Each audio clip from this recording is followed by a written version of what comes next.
밀레니얼 세대와 함께하는 교회를 기대하며. 이 칼럼은 월드뷰 2019년 9월호에 실린 칼럼으로 고신대 국제문화선교학과 교수이자 영화 평론가인 강진구 교수가 쓴 칼럼입니다. 밀레니얼 세대의 특성. 1980년대 초부터 2000년대 초 사이 출생한 사람들을 밀레니얼 세대라 부른다. 우리나라 전체 인구의 약 21% 이상을 차지하며 전 세계적으로는 인구의 약 4분의 1인 18억 명에 이를 것으로 추산하고 있다. 2010년 이후부터는 사회 각 분야에 진출하기 시작하여 21세기를 주도하는 세대로 성장하고 있는 만큼 밀레니얼 세대에 대한 사회의 관심은 높을 수밖에 없다. 베이비붐을 몰고 온 그들의 부모 세대와도 다르고 세대론 논쟁을 몰고 온 X세대와도 차이점을 보인다는 점에서 밀레니얼 세대와 함께하거나 그들의 의식과 행동에 영향을 주려는 사람이나 조직이라면 밀레니얼 세대를 연구하지 않을 수 없는 노릇이다. 뉴욕타임스가 퍼스널 브랜딩 최고 권위자라고 극찬한 댄 쇼벨은 그의 저서 M2.0 나만의 브랜드를 창조하라에서 밀레니얼 세대의 특징을 7가지로 나열했다. 에너지가 넘친다. 개인 시간이 소중하고 의미 있다. 현상 유지는 싫어한다. 직업 선택권이 많다. 열망 적합적 직업을 선택한다. 신기술에 익숙하다. 멀티태스킹에 능하다.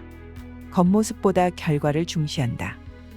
댄 쇼벨이 제시한 밀레니얼 세대의 특징을 한국 문화에 적용하자면 회식을 업무의 연장처럼 생각하는 집단주의를 거부하고 개인의 선택과 개성을 중시하는 한편 빠른 스마트폰 교체 주기가 보여주듯 새로운 기술을 수용하는 데 있어서 적극적이며 이에 따른 문화 변화에 능동적인 자세를 갖고 있는 것으로 볼 수 있다.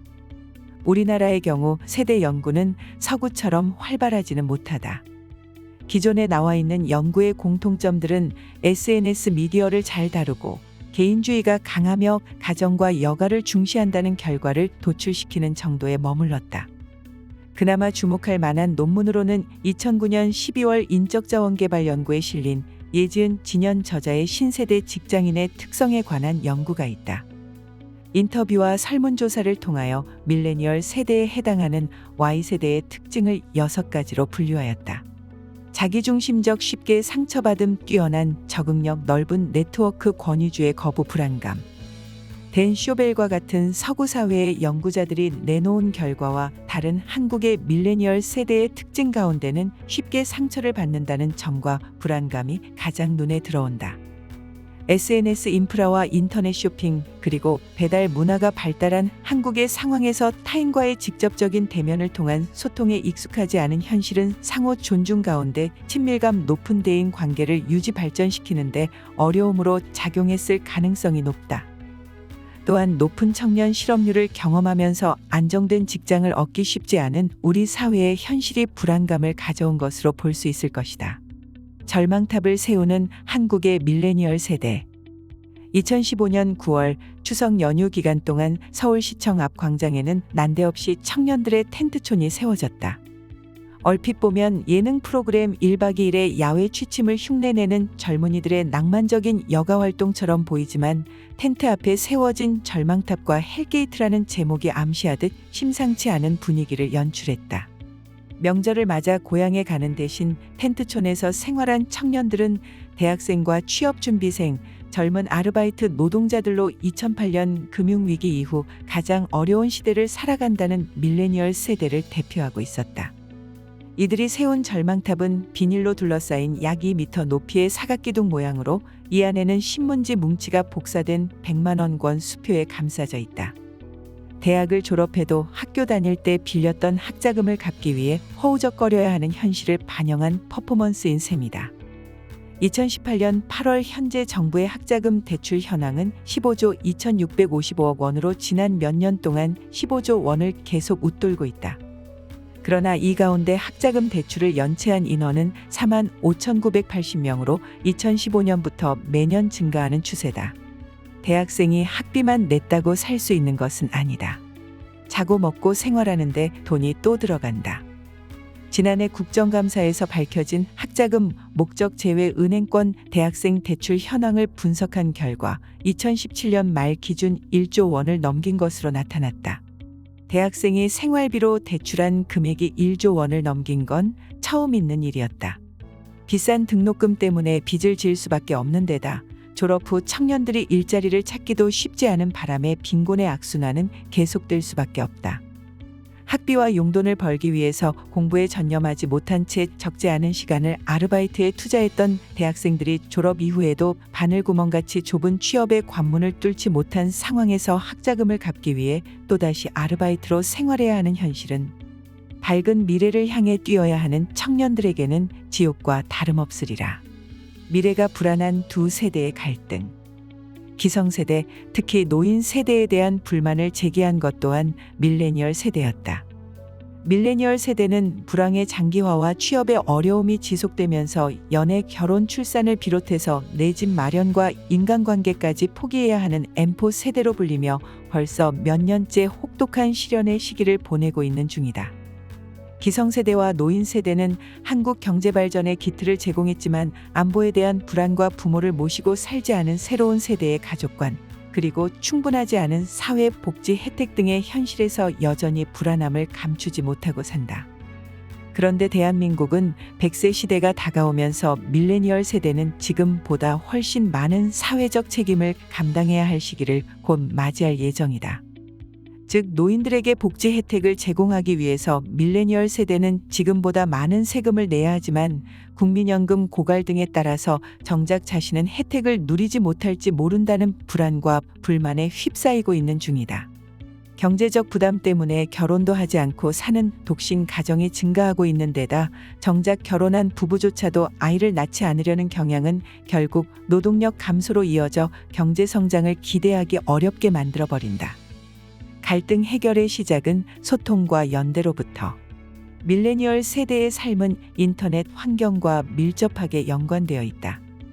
새로운 미디어의 출현이 인간과 사회의 변화를 초래한다는 기술 결정론까지 가지 않더라도 밀레니얼 세대에게 가장 큰 영향을 미치는 인터넷 환경의 구조는 그것으로 숨쉬고 살아가는 밀레니얼 세대의 가치관에 영향을 줄 수밖에 없다.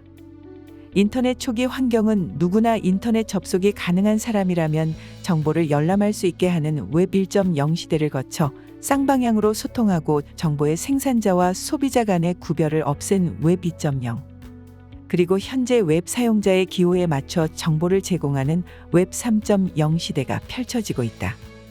이 가운데서 밀레니얼 세대의 의식의 변화를 일으키고 기성세대에게 이들을 이해하도록 촉구시킨 것은 웹 2.0이 지닌 가치관이라 할 수 있다. 웹 2.0은 무엇보다도 권위적인 일방향의 커뮤니케이션 양식으로부터 벗어나 쌍방향의 의사소통을 일상화시킨 주역이다. 유튜브나 페이스북, 트위터 등이 웹 2.0의 대표적인 모습이다. 정보의 생산자와 소비자 간의 구별도 없애서 누구나 자신의 생각을 주고받을 수 있도록 기술을 구현했다. 웹 2.0이 구현한 가치가 바로 참여와 공유 그리고 개방이다. 웹 2.0 사회에서 성장한 밀레니얼 세대가 가지고 있는 의식은 참여와 공유 그리고 개방의 정신을 따라 흐른다. 권위주의를 싫어하고 투명하고 민주주의적인 의사결정과 집행을 당연하게 생각한다. 최근 일본의 불공정한 무역 규제에 맞서 노 아베 배너를 걸어 공유한 것도 밀레니얼 세대다.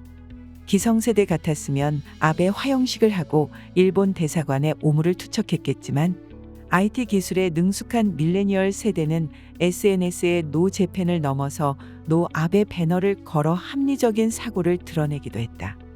홍콩의 범죄인 인도 법안 송환법 반대 시위를 주도한 것도 밀레니얼 세대였다.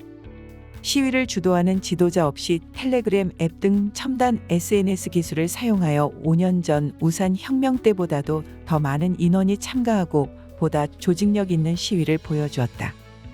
문제는 세대 간의 소통의 활성화를 어떻게 이룰 수 있는가의 문제다.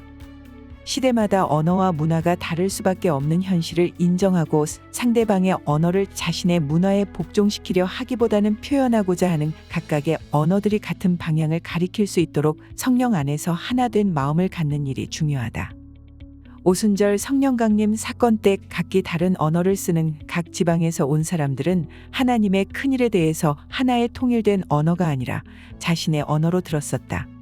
소통의 어려움을 겪는 것은 기술과 전략의 유무가 아닌 의지와 사랑의 유무가 관건이라 할 수 있다. 박막내 할머니로부터 배우다. 코리아 그랜드마라는 이름의 유튜브 채널을 운영하는 73세의 크리에이터 박막내 할머니의 경우는 세대 간의 문제를 극복할 뿐만 아니라 새로운 문화 콘텐츠 개발에 이른 예로서 한국 교회와 사회가 깊이 생각해 볼 만한 가치가 있다. 1년에 딱 한 번 명절 빼고는 쉬지 않고 밥장사만 해왔다는 올해 나이 73세 박막내 할머니는 2년 전부터 20대 손녀 김유라와 함께 인기 유튜버로 활동 중이다. 박막내 할머니 유튜브 채널의 구독자 수는 8월 현재 100만 명이 넘는다. 처음에 치과에 가는 할머니의 메이크업하는 모습을 찍어 올린 것이 세상의 주목을 받기 시작하여 지금은 할머니의 일상에서 일어나는 자연스러운 해프닝들을 편집하여 유튜브에 올리고 있다. 평생 식당에서 일만 해온 할머니 유튜버의 성공 일화는 디지털 영상 기술에 익숙한 신세대와 가난한 세월을 견뎌온 노년 세대의 연합이라는 전혀 다른 문화의 이질성이 화학작용을 일으키며 탄생한 세대 간 콜라보레이션을 보여주는 사건이다. 영상 편집과 기획에 재능 있는 손녀 김유라의 기술력이 크게 한몫했고 여기에 박막내 할머니의 솔직하고 용감한 노년의 거침없는 모습이 생생하게 입혀지면서 사건은 일어나기 시작했다.